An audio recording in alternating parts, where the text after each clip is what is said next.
ഇന്ന് മൈദ വെച്ച് അധികം ഇൻഗ്രീഡിയൻസ് ഒന്നും ഇല്ലാതെ നമുക്ക് ഉണ്ടാക്കിയെടുക്കാൻ പറ്റുന്ന ഒരു ഈവനിങ് സ്നാക്ക് റെസിപ്പിയാണ്. അതിനുവേണ്ടി ഞാൻ 1 കപ്പ് മൈദ എടുത്തിട്ടുണ്ട്. അതിലേക്ക് ആവശ്യത്തിന് ഉപ്പും ഇട്ട് ഒന്ന് ഇതിളക്കി യോജിപ്പിക്കാം. അതിനുശേഷം നമുക്ക് ഇതിലേക്ക് വേണ്ടത് തൈരാണ്. നല്ല കട്ട തൈരാണ് ഞാനിവിടെ എടുത്തിട്ടില്ല. 1/2 കപ്പ് കട്ട തൈര് എടുത്തിട്ട് അധികം പുളിയില്ലാത്ത തൈരാണ് നല്ലത്. ഇനി ഇത് നന്നായി ഒന്ന് യോജിപ്പിച്ചെടുക്കണം. കൈ കൊണ്ട് തന്നെ ഇതുപോലെ യോജിപ്പിച്ച് മയപ്പെടുത്തി എടുക്കാം.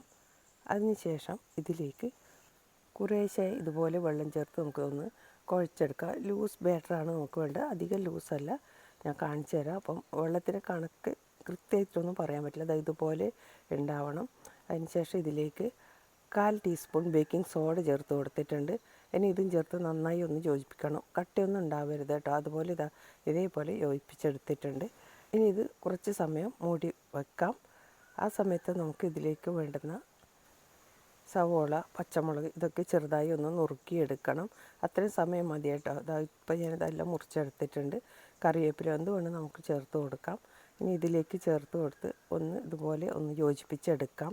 അധിക സമയമൊന്നും ഞാനിതിട്ട് റെസ്റ്റ് ചെയ്യാൻ വെച്ചിട്ടില്ല, അരമണിക്കൂറാണ് വെച്ചിട്ടുണ്ടായത്. ഇതുപോലെയാണ് നമ്മളെ ബാറ്റർ വേണ്ടത്. ഇനിയിപ്പോൾ കൈകൊണ്ട് നമുക്ക് ഈ എണ്ണയിലേക്ക് ഒന്ന് ഇതുപോലെ നുള്ളിയിട്ട് കൊടുക്കാം. വളരെ പെട്ടെന്ന് തന്നെ നമുക്ക് ഉണ്ടാക്കിയെടുക്കാൻ പറ്റും കേട്ടോ. ഇതേപോലെ തിരിച്ചും മറച്ചും ഇട്ട് നമുക്കിത് വേവിച്ചെടുക്കാം.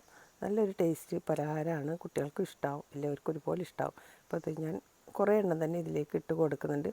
ഓരോന്നായി ഇട്ട് കൊടുക്കുമ്പോൾ നമുക്ക് നന്നായി തന്നെ അത് പൊങ്ങി വരുന്നുണ്ട് കേട്ടോ. ഞാൻ വെറുതെ ഇത് 2-3 ഒരുമിച്ചിട്ട് പെട്ടെന്ന് തന്നെ ഉണ്ടാക്കിയെടുക്കാമെന്ന് വിചാരിച്ചതാണ്.